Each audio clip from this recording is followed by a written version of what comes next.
Hello. We're so glad to have you here at UVU. And it's just awesome to look out into your beautiful faces. We're so glad you're here. Welcome. I'd like to introduce our speaker tonight. Dr. Susan Madsen is the Woodbury Professor of Leadership and Ethics in the Woodbury School of Business at Utah Valley University. She's also a faculty fellow with the Women's Success Center.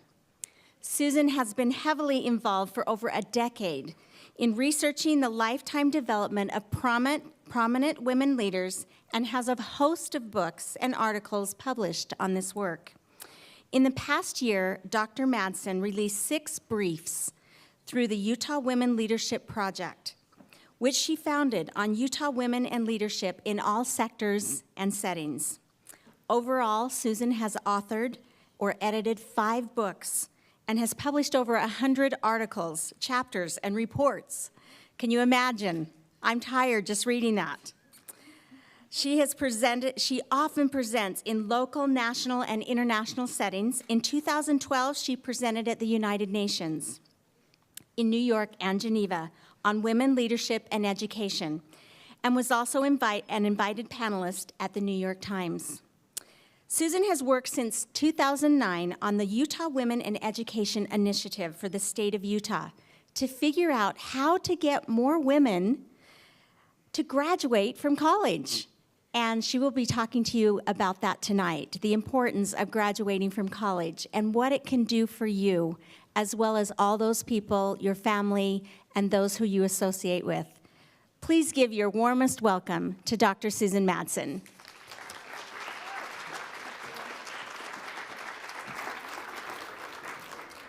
It's so good to be here with you tonight. Before I start my presentation, though, I want to acknowledge some of our sponsors tonight: the UVU Women's Success Center, the Woodbury School of Business, the Women's Leadership Institute, Crandall Corporate Dietitians, the Women's Business Center, the Utah Community Credit Union, Squire, the Utah Education Network, and Jeffrey and Katie Nelson. And also, we just wanted to give you, in case you wanted to use your phones and do some tweeting or anything tonight, give you that information so that you can have that with you. And we're just happy to have you here. So my presentation here tonight, and I'm excited, like I said, to have you here. And also, for those that are joining us, we have some groups from around the state joining us through live stream. This session and the other 2 sessions tonight will be captured and will be on video with the Utah Education Network to share with other people as well. So before I start, though, before I get into it, I'm very excited to talk to you about confidence. And I am so glad each of you is here. I sometimes hear for women and young women saying, I have enough confidence, I don't need to learn more. I'll tell you, I've been speaking, I've spoken at the United Nations, done things. I have learned so much by researching confidence. No matter what level we feel our confidence is, we need more confidence. We just do. So I'm glad that you've decided to come and reach out in that way. Now, I have to tell you that I've been doing this work for a long time. And through the last couple of years specifically, I work with women on education and having voice and confidence and all these things. But I have people say, do you not like men? I mean, why is all your work with women? And my answer to that is I actually love men. I'm married to one. I have 3 sons. I love that, but my work is around women. And the second thing that people tell me is, you know what, with all this stuff you do around girls and women, you must have been raised with a whole bunch of sisters. So I'm going to have you take a look at my family. Yes, I have 6 brothers, and no sisters at all. And we'll talk about later, a little bit later in this presentation, this workshop. It's more of a workshop. We'll do some presenting, but I have you mixing in and talking with people around you during part of that. But we'll be talking about how we're raised and have different perspectives and are socialized. We call it socialized. Sometimes people look at that word as a really negative word, but we all are socialized. Our parents treat us a certain way, and we develop our thinking in certain ways. And I was socialized a little bit different than my brothers, because I'm a female, and how that kind of influences and impacts things. So I wanted to share this because this is important, and I love my brothers. But in the meantime, I was raised to be pretty competitive. So I can beat most of my brothers in racquetball and ping pong and different things. So that's part of how I was raised. So I'm going to get right into confidence. So why do we need confidence in general? We need it every hour and every day of our lives. It is an essential element of internal well-being, our happiness, a necessity for a filled life. And we need it to actually help. We need it to influence. We need it to lead. Actually, without it, we can't succeed like we could. We can't even envision what we want to do or become, and we really can't contribute to our fullest when we don't have confidence. And I am fairly opinionated, and so I will put this up here. Self-doubt, when we don't have confidence, when we're doubting ourselves, it's actually a flippant, and I can say that because we're in Utah. I don't say that when I speak outside of Utah. But it's a flippant waste of time. When we work on and wonder what's going on and, oh, I don't know if I'm good enough, this and that. You guys know what I'm talking about, don't you? Yes? Wow, you guys are so far away. You know what I'm talking about. It really wastes a lot of our time. And as I'll talk about later, women more than men, and some of you, this might be a new word for you. We ruminate. Have you ever heard that word? So, you know what it means? So what that means is we think about it. Men, something will happen to boys and men, and someone will be rude, and they'll just like walk away, and 5 minutes later, they don't even remember it. What happens to girls and women more? You do. We ruminate. We think, and I'll tell you, we do that because of some hormones. There's a lot. I don't have time to go into all the genetics, but women more than men, we think about it. And what do we think about? We think, oh, I should have done this, or I wish I would have said that, or, oh, that was so rude of her to say that about my shoes, or whatever it is. We do that. And we're stuck sometimes in our heads because we ruminate. So there are differences between men and women. We're going to go through some of those. The thing that the research says is when young women, when girls and women understand these things, they're more conscious of them, and we can actually change how we process things, our thinking, and move on. In terms of rumination, I, a long time ago, had to figure out, because I ruminated more than my brothers. My brothers would just get over it. You know, they'd be on recess playground, someone would punch them, there'd be blood. They were playing with them 10 minutes later and just fine. And then we're like, oh, I'm not gonna like her, or whatever. But I had to learn at a certain point that I just get over things and move on, because it really is a waste of time. So, confidence is essential. It is complex too. It's actually, part of that is in our DNA. It's influenced by our upbringing. It's a product of the choices we make.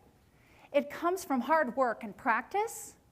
It's influenced by culture and institutional barriers. And so today I'm going to actually talk about 5 things. So that's a little bit about confidence, but I'm going to move through 5 things. First of all, let's talk about what confidence actually is. Because don't you hear a lot of different words out there? You hear self-esteem. What else?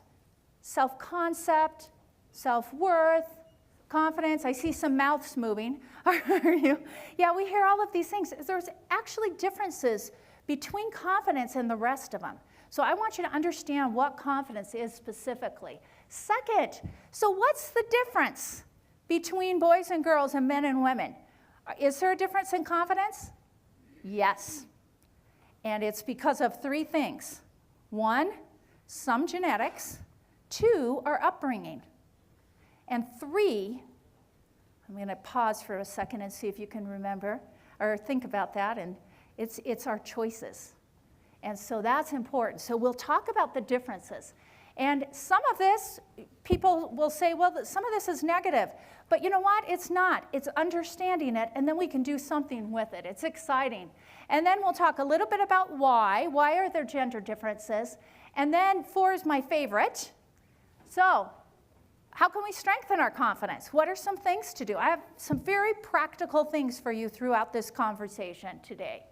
And then I love to help young women understand, and women understand why it's so important to go to college. And there is very specific, a link, and the research is clear on this, that going to college, graduating from college as women strengthens your confidence in many different ways. So we'll talk about that as well.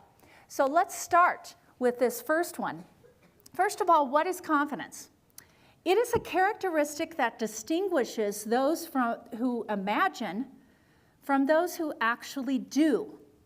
It involves deciding and then doing. It's actually action.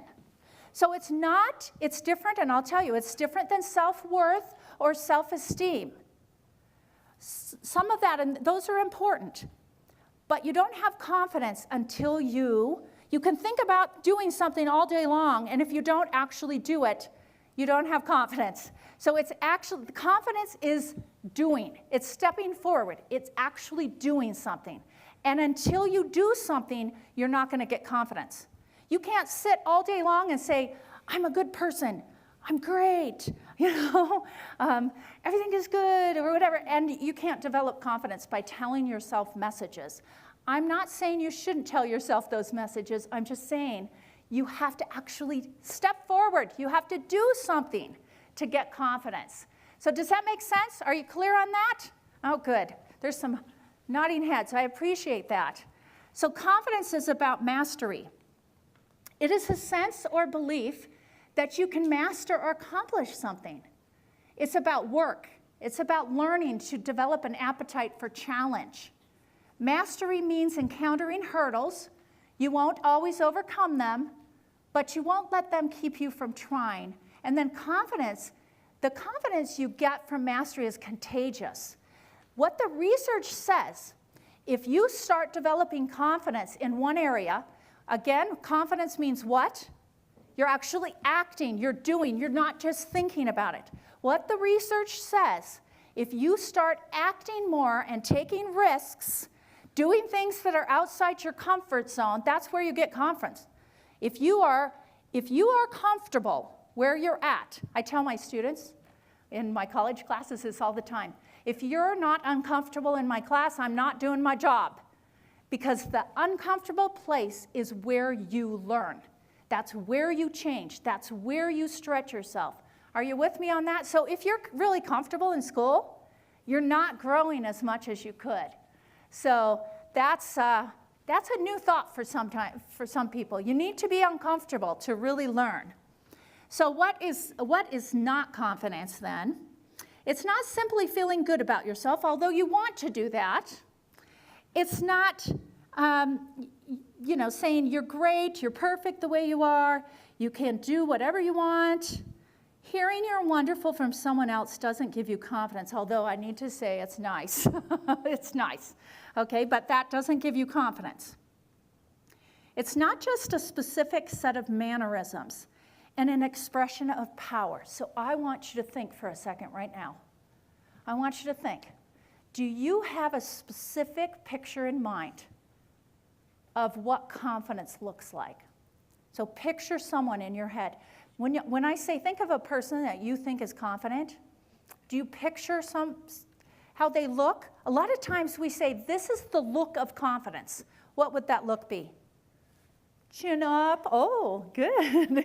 Chin up, shoulders back. There's some things like that that we think about. But what we're saying is sometimes people say, well, I'll never look confident. I'll never be confident. Confident isn't a specific look. We can have our own confidence. And when we're trying to match a look to men or boys, their confidence looks different. And then sometimes we say, ooh, we don't want to look like that.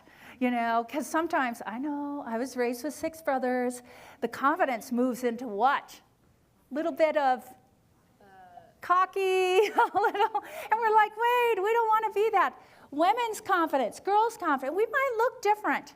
What I'm saying is don't picture confidence and try and be that. What you need to do, and what I need to do, is think about how confidence looks on me.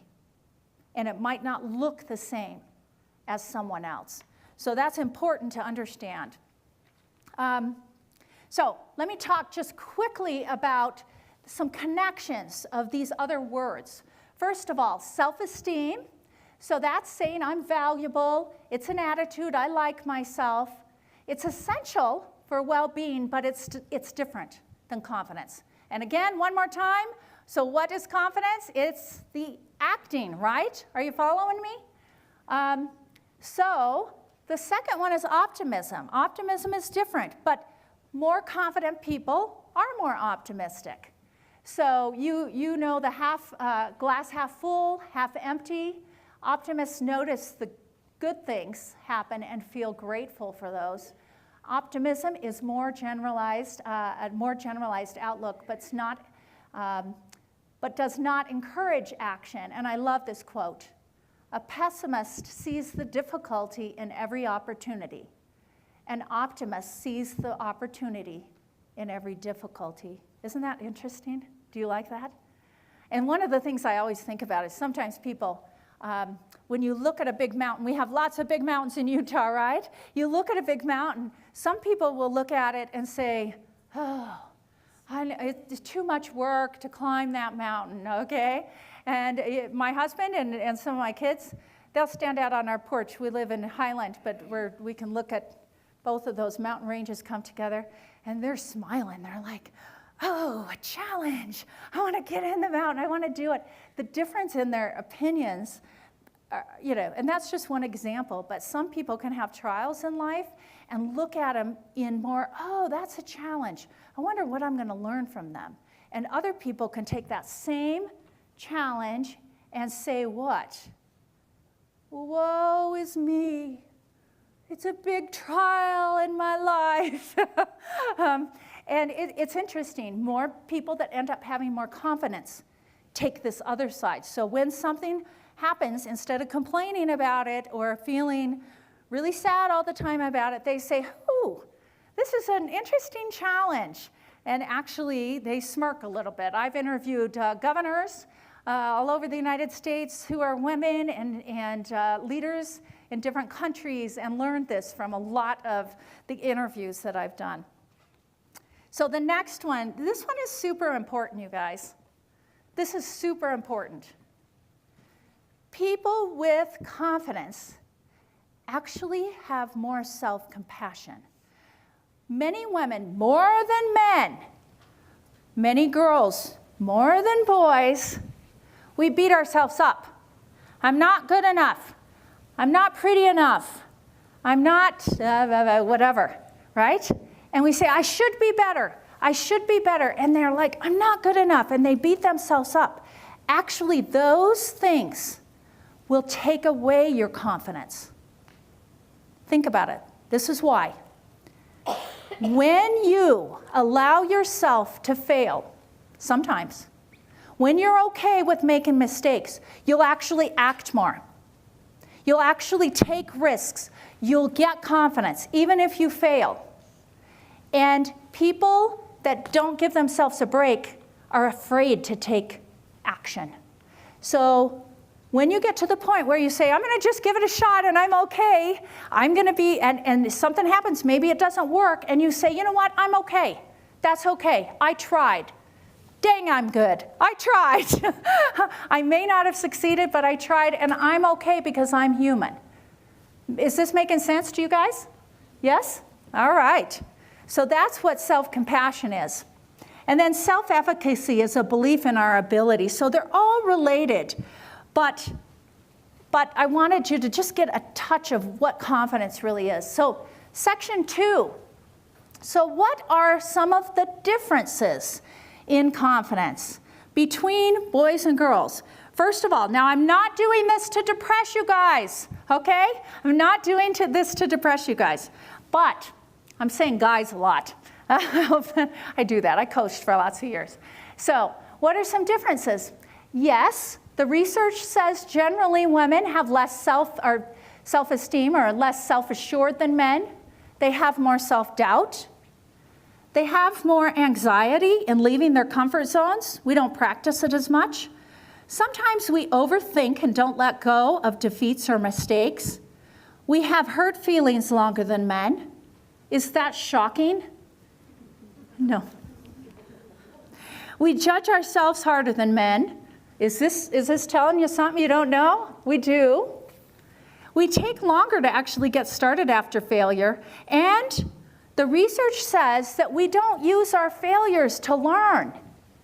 So many women more than men, young women more than young men, we don't like the failures, and we don't want to think about them, and we shut it off, and men think about them more. And the difference between those two, when you reflect, you don't learn, I'm skipping, you don't learn actually from experiences. You learn from reflection on experiences. Did you follow that?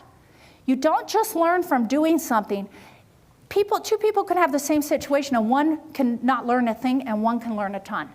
It's thinking about it, not too much, not ruminating too much, but processing it and learning, even if it's a failure.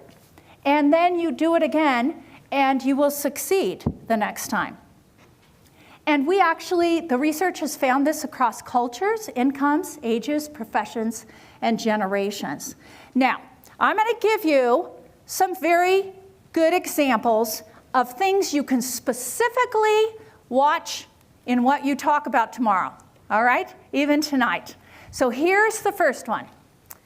Women use, and I'll tell you, if you think about it, you will notice in your language, women start their remarks with some kind of apology often. I just have one point to make. I've never thought about this much, but I really don't know whether this is accurate, but I don't know a lot, but I want to say something. No big deal if you don't, but I would like a raise. You probably won't agree, but I do think the event I organized went well. I'm sorry for bugging you, but I just wanted to ask if I can have a few minutes of your time. I know you have more important things to do, but I wanted to see if I could talk to you. Okay, did you follow that? Men do not do that as much as women. Women do that a lot. I'm not picking on us as women. I found myself. I still have to. And Michelle, who introduced me, she's the Vice President of Student Affairs here too. And I know she and I have teased each other because when we say just, we're like trying to get, why do we say that? Why do we try and lessen that? It's something we do to kind of lessen the blow because we don't want to fail. That's one of the things, we don't like to fail as women.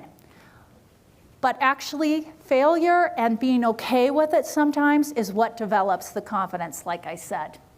So, how does this affect us? When we use that language, when we say, oh, I'm not so smart, but let me tell you this, or whatever, how does that make us feel?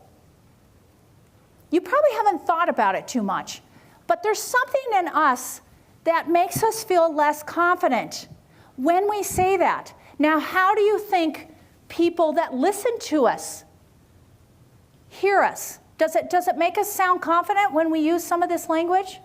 It doesn't.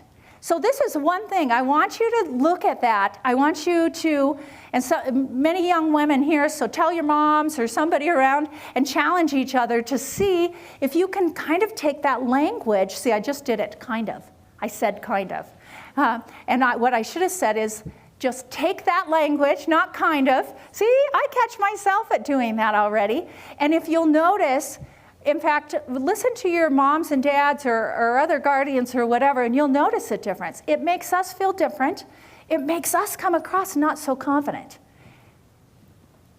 Question, are women not as smart as men? look at this. We, of course, are smart. I think we're smarter, but the research doesn't necessarily say that. We are smart, but I think we are. Anyway, we have what it takes. We're gifted. We're talented. One of the things I have found since being back in Utah is that women, girls and women here, do not have a clue how amazing they are, how talented they are. More than most places. I've lived in lots of different states. We need to understand our gifts. I wish I could spend 10 or 15 minutes with each of you, especially you young women.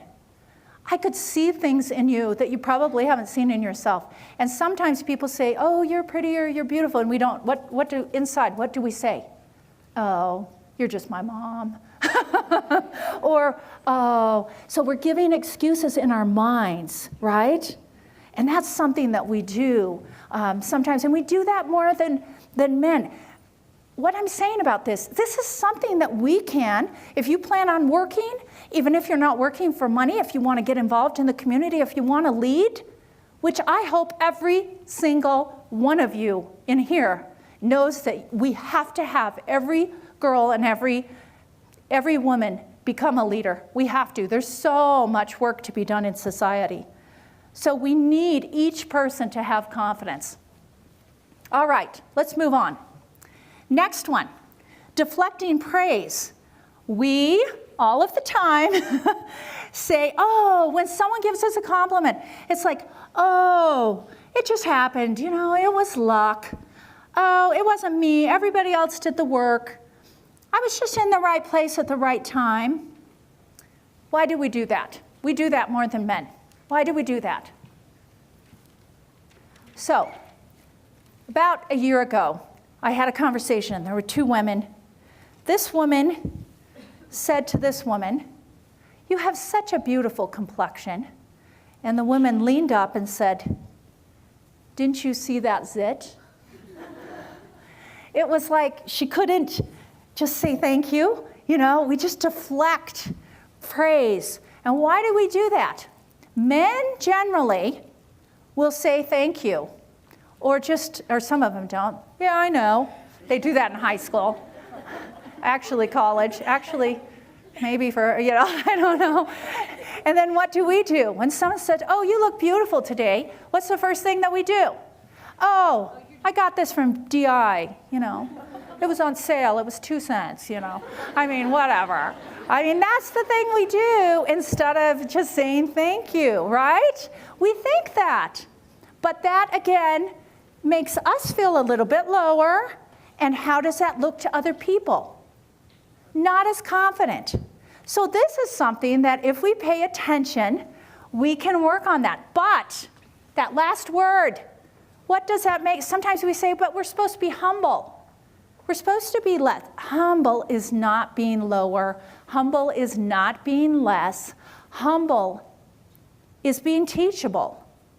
But we, if no one knows what we do well, we can't serve as well. We can't really impact the world as well if we don't show our talents. There's a way to do it, okay? There's my husband, this was like a month ago, I said to him, and I do think I have a good-looking husband. I said, hey, you're good-looking. He's like, yeah, I am, aren't I? And then a couple days later, he always calls me gorgeous every morning. I can be at my computer. My hair is standing up. I look terrible. My makeup is not on. And I'm like, ugh, when he says that. So after he did that one morning, he came in and said, hi, gorgeous. And I said, I am, aren't I? Just to see how it felt. And so that's kind of our joke. And I'm trying to, we have to work with ourselves a little bit. But that's one of the challenges that we have, is to always deflect praise instead of just saying thank you. So here we go. Your first activity. Now this is your challenge. All right, are you ready for this? Listen up. So, because we struggle with this as girls and women, I'm going to have you practice right now. So, I want you to get in pairs, or 2 or 3, but 2 if you have, because we don't have a lot of time. Now, this is the task. even if you don't know the person next to you, I want you to give them a compliment. Now, the challenge is going to be the person receiving the compliment. None of this like grimaces on your face. Oh, no, don't give me a compliment. Or no, don't say it. What I want you to do is keep eye contact, look at them in the eyes, and when they give you a compliment, you say, thank you. And don't throw your eyes to the ground after. Don't be embarrassed. You just say, thank you. Okay, now everybody say it with me, thank you. And keep smiling, keep eye contact, give each other a compliment, practice that. And you who are live streaming and watching on videos, you too.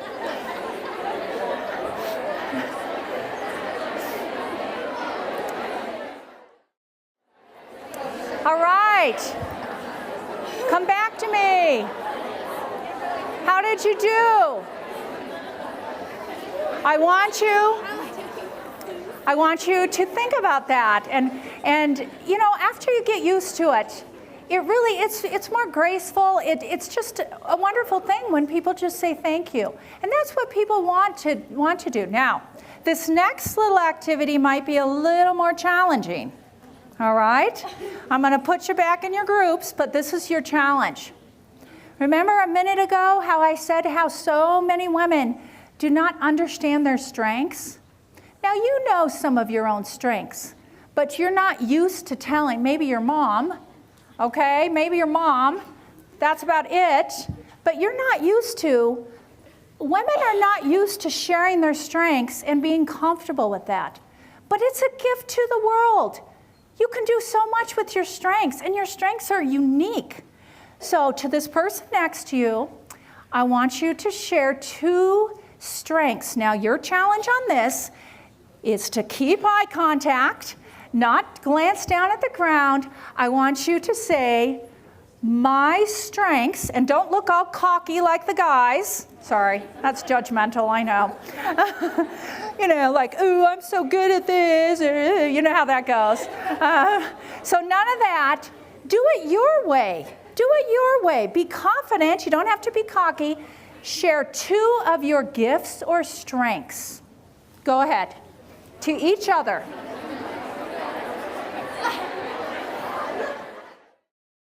How did that feel? How did that feel? Did that feel kind of good? Because you had permission to do that from me. Listen up. I know this is fun. Isn't it fun? But you have permission to do it from me. But, you know, did you keep eye contact? Did you try and keep your, you know, that is a little tricky sometimes. Some people are better than others. But what I will tell you is you can make improvements in these areas. They make you feel more confident. If you feel more confident, do you think you will act more? Yeah. And how do we look when we share our strengths and so forth to other people? Do we look more confident? Yes, we feel more confident, we look more confident. So just a couple of things to think about there. All right, a couple more of the findings. One is attributions. We actually, as women and young women, we assume the blame when things go wrong, and we credit other people when things go right. But men do the opposite. They do. They're like, when things go right, yeah, that was me. You know, that was me. But women, we naturally, not everybody, all of these things are different, you know, with different people, but we tend to do it opposite. So when someone says, you know, this was really, you know, good or whatever, I mean, we say, oh, my team. And it's good to do a team. But what I'm teaching, even people running for office, what I'm teaching them to do is first you bring it in and you say, thank you. So you take it and you do not use the word but. Thank you, but, are you following me? You say thank you and thank you, so take it. And I had a wonderful team as well. Can you see that's different? Because but is saying, but it really wasn't me, you know. But we do a lot of work as women. We do. We need to take credit, not in a cocky way. So that's one thing, and men do the opposite. So let's think about that.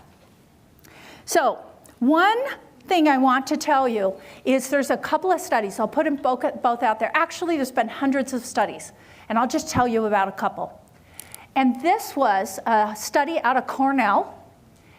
And this was men and women who were in the hardest math program at PhD level. And even at that level, when they got to the hardest math course of all, women said, can you see it up there? I'm not good enough. And the men said, oh, it's a tough class. That teacher was hard. What's good? Oh, yeah. Women do this. We say, it's my fault. I'm not good enough. I'm not good enough. And the men will do the opposite. Most of the time, I mean, we need to think about that because we go to that place more. We blame it on ourselves. So also, same thing, different study. Job hunt, this was back in when the jobs were harder to find. Now they're pretty easy to find. But the females said the same thing. Those words we find in many studies. Those words are, I'm not good enough. Think about it. I'm asking you to think about it. Have you ever said that to yourself? Yep. We say that to ourselves. We say that to ourselves more than men. And sometimes it's not about us being good enough. Sometimes it's about the circumstances, the economy, the teacher's hard. And so what happens when we blame ourselves all the time? We have less confidence, right? Yeah, that's just something we do. So being aware of that is really important. Now, I will tell you, and this example is for people in the workplace, a little bit older, but this relates to you, young people, as well. Men were happy, and this is when they applied for a new job or when they decided to run for public office. If they have about 60% of the qualifications, they'll say, yeah, I'm good. I'm going to put in my application. I'm going to run for office. What do you think that number is for women? About 100%. 90 to 100%. What does that mean? It means that women are not applying for the promotions. We're not running for office. What can that mean at your age? All of you young women who are just beautiful in here. That means you don't put yourself out as much because you're thinking, I don't have all the qualifications. I don't have the experience. I'm not loud enough. I don't want to run for, student body officer or club president or whatever it might be because I don't have enough. That relates. And men were like, oh, I know enough. I can learn. I'm just going to do it. So think about that. Think about that because women do it. If you understand that you might have that tendency, what you can say to yourself is, that's crap. I can do it. Okay. I may not know everything, but I know how to learn, and I can do it. And for heaven's sakes, I know more than that guy that's running, or whatever. I mean, I know more. So you can just say that and do that. So that's an interesting one. Let me tell you about another study. And this one, follow me. I know these are kind of studies, but this is good information for you guys to know. Many, many studies say the same thing. This particular one was about a science test, scientific reasoning quiz. Before the quiz, they said, are you good at science? Look at the difference between men and women. Before they knew their score, women said, we say, how did you do? Before they know the score, women say, oh, I didn't do so well. And men say, did pretty good. And then they scored about the same. That's actually a lot. So this is internal, what we tell ourselves. We're like, oh, I'm probably not. Why do we do that? We're protecting ourselves a little bit, aren't we? We're protecting ourselves, but naturally, we do that more. And the problem is, look at this last one. So before the results, they had an invitation to participate in a science competition. Only 49% of women and 71% of men signed up. So think about that. This is some deep, deep stuff. But what is that telling us? Our confidence. We're talking ourselves out of things before we even do them. We can't do that. We have to act. And so these are just a few of the studies. And then I think I have one or two more slides, and I have another activity for you. Perfectionism. Do you know what that? Have you heard that word? Have you guys? The research says over and over again that women, young women, girls, we're more perfectionistic than men. So we want things perfect. Do you like my little picture there? Yeah. We do. So, is it good to want things done well? Yeah. But if you're truly perfectionistic, what it means is nothing's ever good enough. So you're like waiting and waiting till everything is perfect, till your assignment, you've worked on your assignment 10 hours more than a man would to make sure it's perfect. So you don't act as much. You're thinking about it, but you don't actually act. Therefore, if you tend to try and be a perfectionistic person, you don't typically have as much confidence. Sometimes you just step out there and say, this is good enough, and you do it, and then sometimes you might struggle, but that's where you gain your confidence. All right. Oh, one more study, but I'm going to skip that one. Let's get to the other activity. Are you ready for another activity? All right. Now, everybody has to do this, and I'm not going to see all of you, but everybody needs to do this. First one. Are you ready? Sit like a man.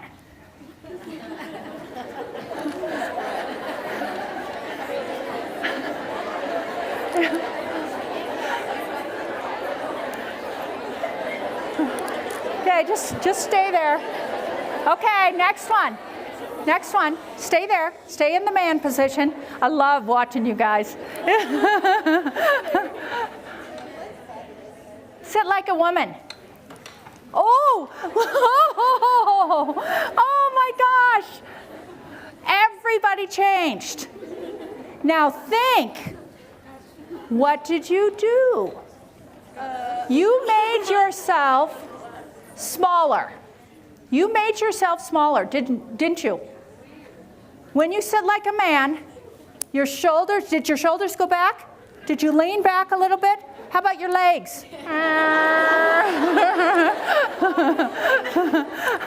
And when we sit like a woman, what are we doing? Did your arms probably even came in without even thinking about it, and your legs came in. So isn't that interesting? Now, when we do coach people to do public speaking, we actually have, and people will train women and men both behind the curtain, if they're coming out, to do what's called a power pose.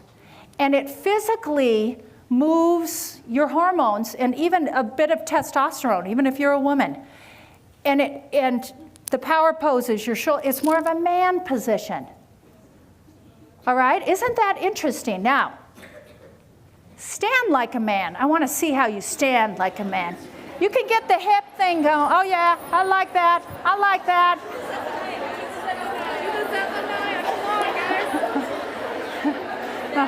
Yeah, it's the shoulders. It's the shoulders. How about a woman? Would you stand different as a woman? Very good. Now stay up. Stay up. Now listen to me, but stay up. So my master's is actually, I have a doctorate. I actually finished my degree before I had kids, and then got a master's between 2 and 3 kids, and got a doctorate when my 4 kids were pretty young. But one of the things that I have my master's in exercise physiology, actually, and exercise and all of that good stuff. And one of the things that we struggle with as women is good posture. And posture makes us look confident or makes us not look confident. And one of the things that women naturally do, especially those of us that have had babies, because we hold them right here all the time and they're heavy, is our shoulders come forward, all right? And by the way, just a little tip, the best exercise to help our shoulders go back is actually anything where you have weights in front and you pull back. Do that motion, pull back. Do you feel those muscles coming back? You need to strengthen those. And so, listen real quick. So usually for most women, you bring your shoulders back about an inch, and that's actually a healthy way to stand. Now it feels a little funny. It feels like our boobs are like out there, right? It's on video. I just got caught on video saying that. But that's more of a confident. When they look in the research, and I've looked at this research a lot, women tend with their heads to do something that makes us look a little less confident, and that is, more than men, we do a tilt. We do a tilt. Now tilt, and that often, sometimes we do that, and we bring our shoulders up, and you know what, those are fine to do sometimes, but we need to get in the habit, oh, you can sit, you can sit. We need to get in the habit of feeling more confident. When your shoulders are back, when your chin is up, you just feel more confident. And actually, let me tell you, even at business tables, like a boardroom tables, women tend to keep their stuff in little smaller organized piles, but we actually train women to spread out a little bit. Their stuff, take up more space. Makes us feel a little, whether we know it or not, it makes us feel a little more powerful in some different ways, and that's okay. Do we need, as women, to be powerful? Women hate that word, power. I love that word, power. Let me tell you why. Power is influence. Do we, as women, need to have influence? Absolutely. Right now, only 15%, and I know them all, of our state legislatures are women. Is that a problem? Yes. Absolutely. There is a big problem. Women think differently than men. We just do. We care about things. We care about society more. We care about issues with our children more. We care about health care. We care about education. Men, they kind of care about those, but they're thinking more about roads and stuff like that. Although we do still have a lot of potholes. But, but because we have less legislators than most states, we do not have voices of women at the table, and therefore we have less funding going to education. We have less, you're getting a, I'm on a soapbox, aren't I? We have less funding going to education to benefit our kids, less funding go to social problems to help poverty and rape victims and all kinds of things. It's because we don't have women at the table who have a different perspective and will have confidence to say, that's not right. We need more money going into these programs to help society. We love the men. You know, if we only had women down there, we'd have problems too. The point is we need men and women, both. So we need confidence. You got a little bit off track. I got a little bit off track on that one. And so we did this one already. But confidence looks different on everyone. And I know that you have seen this video, but I want to take just a few minutes to show it to you again, because this time I want you, with what we've talked about, to pay attention to some of just in a different light. All right, I just wanted you to think about that. I know a lot of you have probably seen that, but it's the way we think of ourselves and the way we stand and all of that. I mean, isn't that a powerful video? Do you notice who produced it? Feminine hygiene, yeah.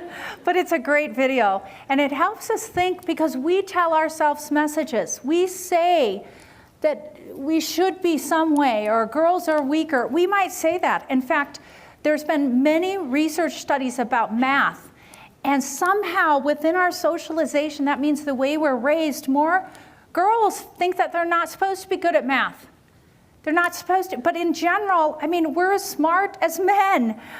Sometimes certain girls are better at certain things, but girls can be very, very good at math. It's more, sometimes we don't try because we've told ourselves messages or people have told us those.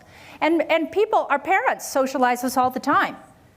Even when we're little, we get different presents under the tree. What do the girls' presents? What color are girls' presents? Pink. Yes, they are. And boys, even those kinds of things are telling girls that they should be this way or be this way. We have a lot of young women when they come into UVU. We have so many that don't even think that they should go into math or computer technology or what we call the STEM fields, science, technology, engineering, and math. We hardly have any, we have maybe 20% of women here in our School of Business. Yet, business is a wonderful degree for a woman. You can have flexibility in your home. You can start your own business. You can do things. Yet we have so many young women that just don't expand their mind because of socialization mainly, because people say, oh, this is a nice thing for girls to do. This is a nice thing for boys to do. When in reality, what do we need to do? We need to find what we love and do that. And there's so many opportunities to do that now. So just wanted you to think about that. A few other things before we get into kind of my tips to move forward. Do you know that when girls or women are typically in rooms or in audiences with mostly men or boys, the research says that we don't talk. We talk about 75% less than the boys or men. We kind of shut down. We just don't talk. But if boys or men are in a room with mostly girls, what do you think happens? They're fine. They'll talk to whoever. And the great thing about this is when we tell people that this is a problem, then they start paying attention and they will talk more. So you are all told that. Think about why do we need you to talk? You are smart. You have ideas. We need better decisions. We need better ideas. Boys will take a lot more risks, which is good in some ways and bad in other ways. But when the whole group of guys are trying to do something are totally stupid, which my brothers did all the time, I mean, they were like talking about these things and they get all their testosterone going. They're like, ooh, we're going to do this. And I say, reason, I'm the reason person. You're going to be put in jail if you go blow up this thing. And they're like, oh, you're right. Maybe we shouldn't do that. There's reasons for us to speak up. And, okay, this is another thing that you can actually start paying attention to and practice. Women often upspeak, which means even if it's not a question, our voices kind of go up at the end. So we're like, let me think of an example. We just kind of let our voices go up like it's a question, even if it's not. So if we're making a statement and saying, that was a great movie, sometimes we say, that was a great movie. Oh, like, and it makes us not quite feel as confident and sound as confident. So we do that much more than men. And then, you know what? We already talked about this. So I'm going to skip this. But do you remember the rumination? Remember I talked about that? You know what, ladies? We do ruminate more. And it's okay to think through things and reflect. But if it's going, you know what, I give myself maybe 10 minutes most of the time, unless it's super bad. Unless someone totally was really mean, and then I give myself maybe 30 minutes. And I specifically say to myself at that time, I'm done.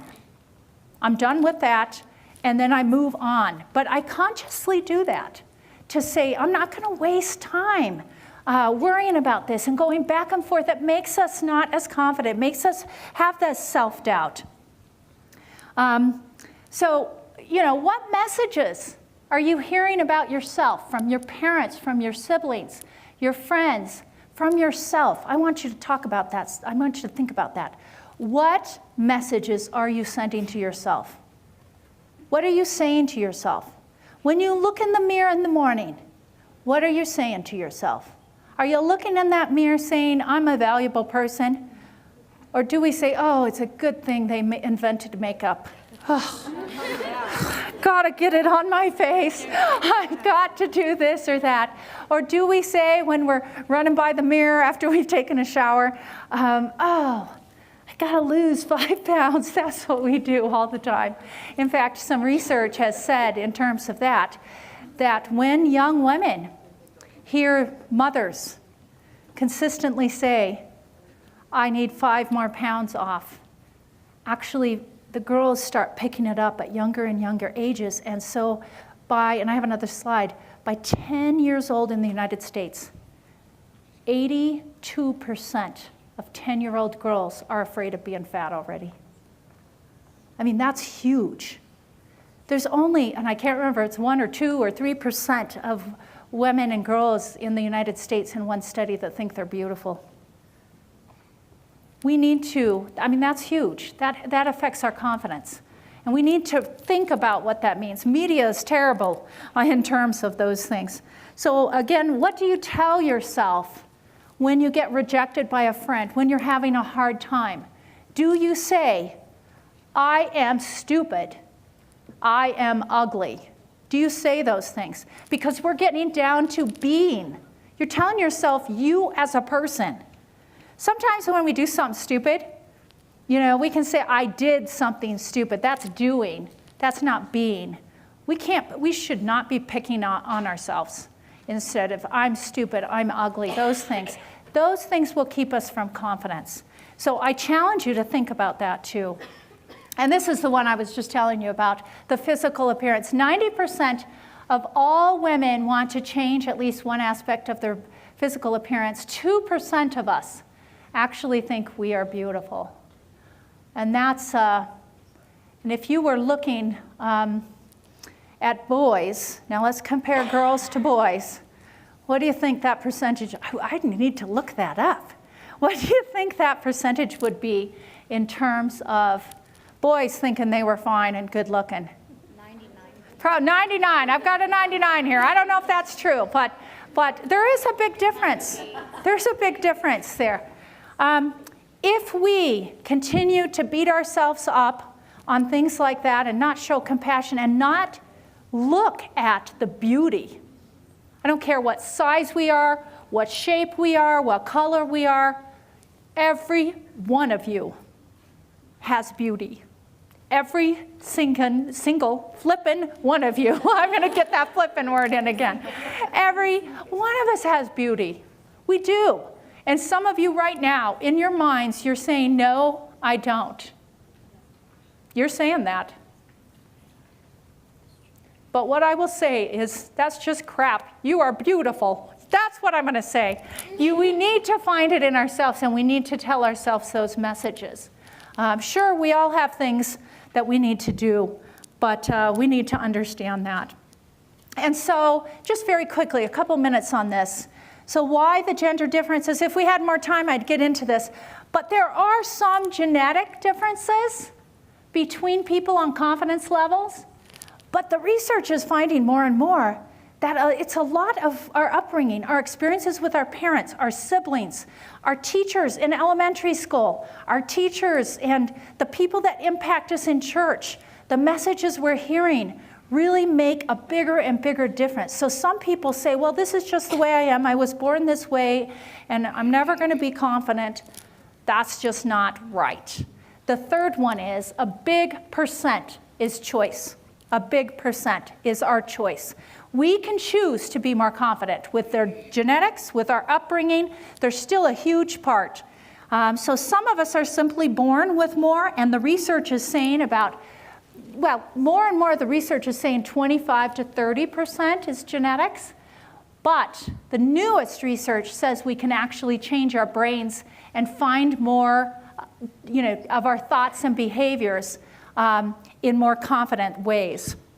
And as I mentioned already, a lot of this comes from socialization. Now, I will tell you, and I'm not gonna, some of you are gonna take this the wrong way, but I'm gonna tell you anyway. So, girls from a young age are taught to obey the rules. Boys are too, but they don't listen as much. And so, girls get praise for doing what in elementary school and school? For being quiet and for raising our hands. And we get used to praise, and we want more and more praise, which actually is a problem. So boys, they don't obey the rules as well. And so we say, those dang boys. But you know what research has found? 8 times. Boys get 8 times more criticism than girls. And we say, those poor boys. But you know what? This is the other angle of it. So boys get used to criticism, that they don't let it, they just throw it off their shoulders. They're like, fine. So in the workplace, years later, men, they get criticism. What do? Women, we get praise. We're used to praise by doing what? Being quiet and raising our hands. So that's just one example. I'm not telling the girls to just be crazy in school and not obey the rules, but that's just an example of some socialization that we have. And it's not bad or good. Our parents are probably great people. We just do the best we can, but we are raised a bit differently, and that impacts our confidence. So we need to learn more. We need to make those changes that we do. Not all changes. We have great things about us we don't want to change, but that's one thing. And I will tell you that girls, one of the things, we have so many girls, we have more girls in sports now, but so many that drop out. And actually, what the sports and competition actually teach are critical actually for young women, to teach us so many things, to teach us how to take risks, to teach us how, I played sports and I coached sports for 15 years, to how to lose and be okay. Girls struggle with that a little bit more. So don't stay away from competitive things. You intentionally, sometimes we don't like that because we don't want to lose. But we actually learn things from losing. So there's a lot more I can say on that. And then just to end this session, we can rewire our brains even as adults. We can change our thinking and develop new mental habits. Fairly simple brain training, or methods of thinking, can carve out new pathways in adult brains for confident thinking. And so I think the last thing on this is, I went through genetics, socialization, and choice in like 3 minutes. That's like huge. And if you email me, I have some business cards there. If you're not on my email list, I am happy to share these slides with anyone. I'll send you a PDF because there's a lot of material in there. But I can give you some information about some readings and some books if you're interested in doing more of this. So let's finish off by talking about, well, this is 4. I have one section behind this. But just as we're getting there, is how can we strengthen our confidence? Now, I've given you all kinds of things already, right? I've given you lots, but there's 8 things I want to go through quickly. First is develop a growth mindset. There's fixed mindset and growth mindset. Those people that are open to new learning. Now look at this. I know this is a little blurry. Look at this last one. People with a fixed mindset are threatened by other people's successes. People with a growth mindset are inspired when other people have successes. This one, when people give you feedback, women, we don't like feedback sometimes. We need to learn how to take feedback better. But people in the fixed mindset, they don't want to hear it and they don't use it. People in the growth mindset, they actually say, what can I learn from this feedback or criticism?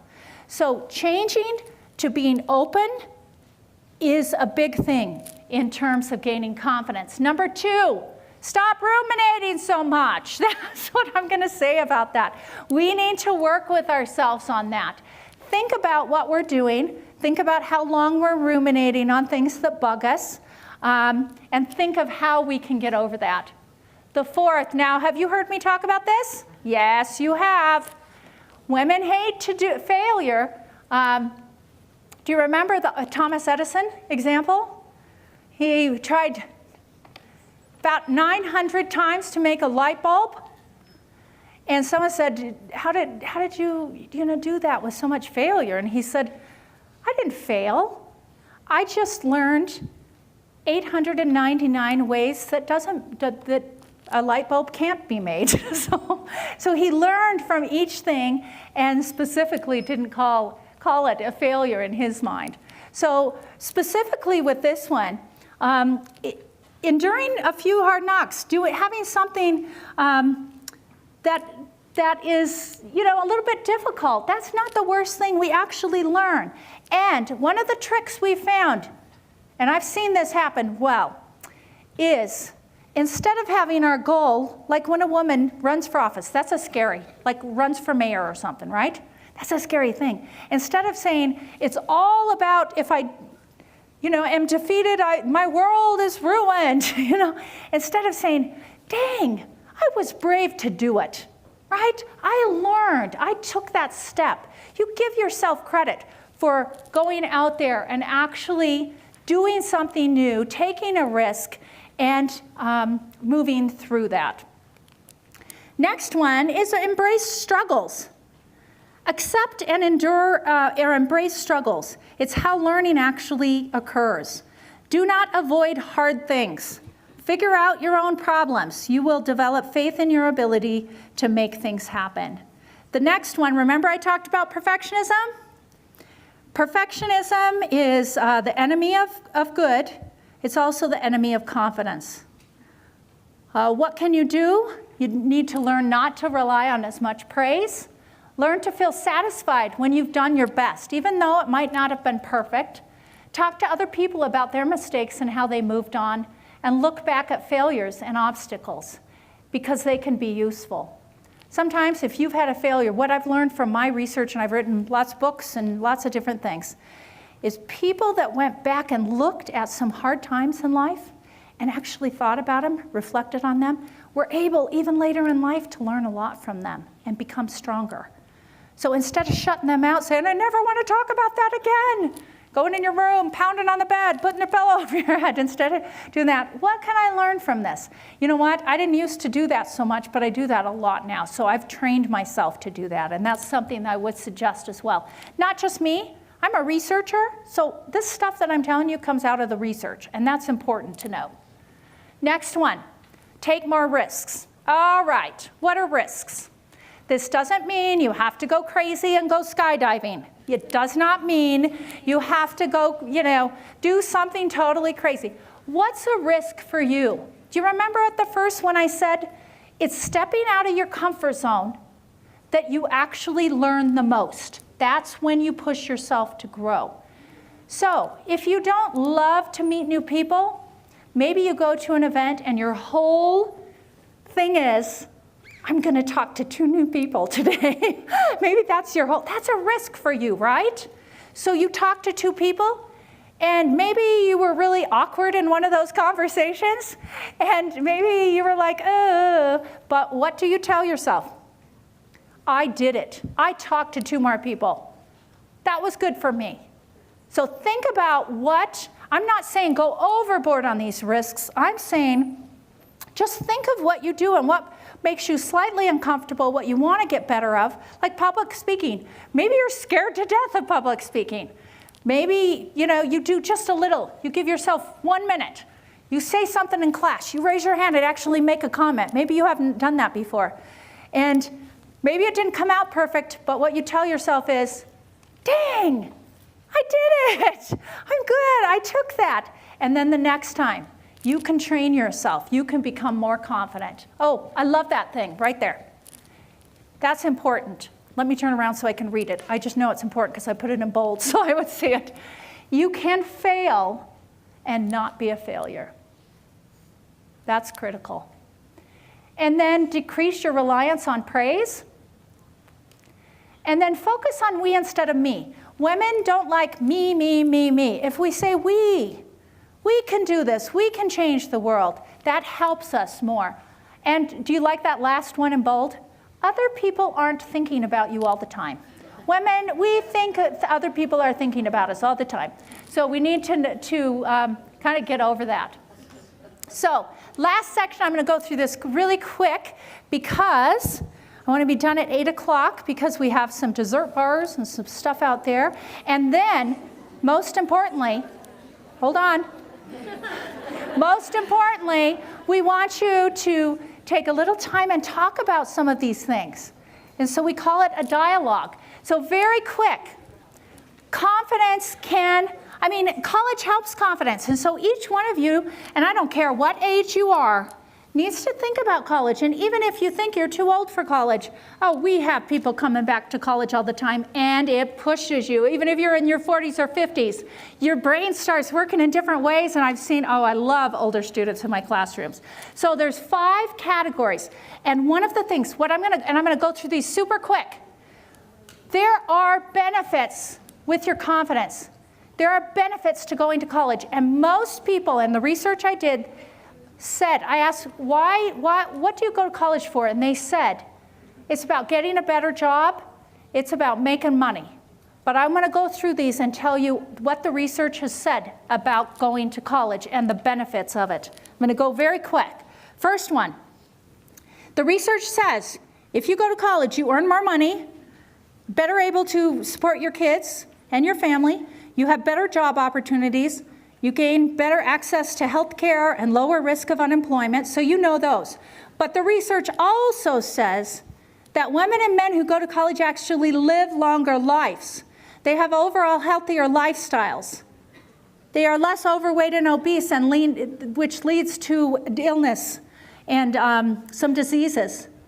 Do you know that people that are more educated actually have increased life satisfaction and overall happiness? They become more resilient and less depressed. Do you know that people who go to college, and this is for women too, actually participate more in civic and community activities? They're much more likely to vote. They're twice as likely to donate blood. They're very much more likely to fill leadership positions and volunteer in the community. Do you know that women and men who go to college and get, particularly at the bachelor's degree level, actually give birth to healthier babies? They spend more time reading to their children. They prepare children better academically for school. They have children who participate in extracurricular activities. They provide healthier lifestyles for the children. They have an educated woman has more educated sons and more educated daughters. Do you know that when you go to college, you actually develop lifelong learning skills, more intelligence and knowledge, stronger teamwork skills, integrating ideas, writing, verbal, critical thinking, tons and tons of stuff. You have better leadership skills, ethical and moral standards, stronger social skills and self-esteem. I mean, look at those. I know I just opened the fire hose.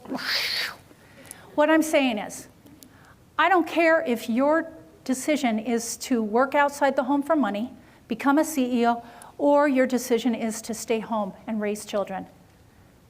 Whatever decision, you need to go to college to prepare you to be a better parent, to prepare you to be a better employee if that's what you want, to prepare you to be more ready to contribute to society. All of those came from studies. I hope that you'll think about that because that is so critical. So, a few final words here. I love this quote, and if you watched The Blind Side, which I love that movie, did you? Some of you watched that? I love this, and it sounds a bit like a religious quote, and it has some of that, but this was not, this was an author that is not Mormon, let me just say that, but I love this quote. Our deepest fear is not that we are inadequate. Our deepest fear is that we are powerful beyond measure. It is our light, not our darkness, that most frightens us. We ask ourselves, who am I to be brilliant, gorgeous, talented, and fabulous? Actually, who are you not to be? You are a child of God. Your playing small does not serve the world. There's nothing enlightened about shrinking so that other people won't feel insecure around you. We were born to make manifest the glory of God that is within us, and it's not just in some of us, it's in every one. And as we let our own light shine, we unconsciously give other people permission to do the same. As we are liberated from our own fear, our presence automatically liberates others. Isn't that beautiful? The more confidence we have as girls, as young women, as women, the more we can impact other people. It's not about us. Confidence isn't about us. It's what we can do and what we can develop to help our children in future years, to help society.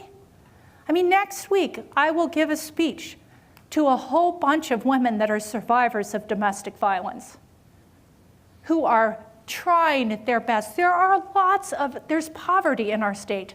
There's things that we need to become strong and competent and smart women and girls so that we can reach out and help others. So all this gaining confidence, it's about us and the way we feel, but it's about preparing ourselves to make an impact in this world that needs to be made. And it's not just one of us that needs to make it, it's every one of us. And so if we're thinking that getting confidence is a selfish thing, it's not. This is for the world, ladies. It's for the world. We need to be strong for the world. Last quote. I've got my time up there. I got 2 minutes. Robert F. Kennedy said, "Each time a person stands up for an act, an idea, or acts to improve the lot of others, or strikes out against injustice, she sends forth a tiny ripple of hope, and crossing each other from a million different centers of energy and daring, those ripples build a current that can sweep down the mightiest walls of oppression and resistance."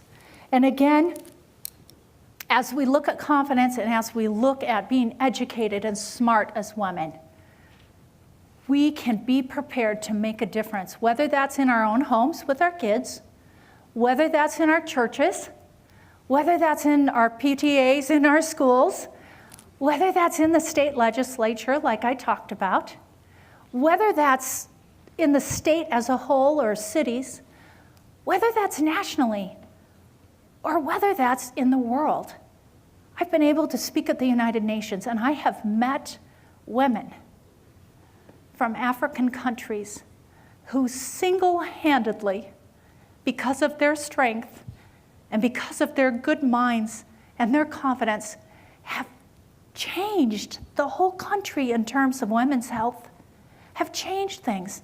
Now, we might think ourselves sometimes as just this one person, just this one small person, but I have seen it over and over, that if we become smarter and educated and more confident, we can truly change the world in whatever way we want to. And I'm challenging me to keep working forward, and I'm challenging every single one of you in here to gain more confidence and to reach out and help girls and women around to do the same, so that we can have a better world as we look forward to tomorrow and beyond. Thank you so much.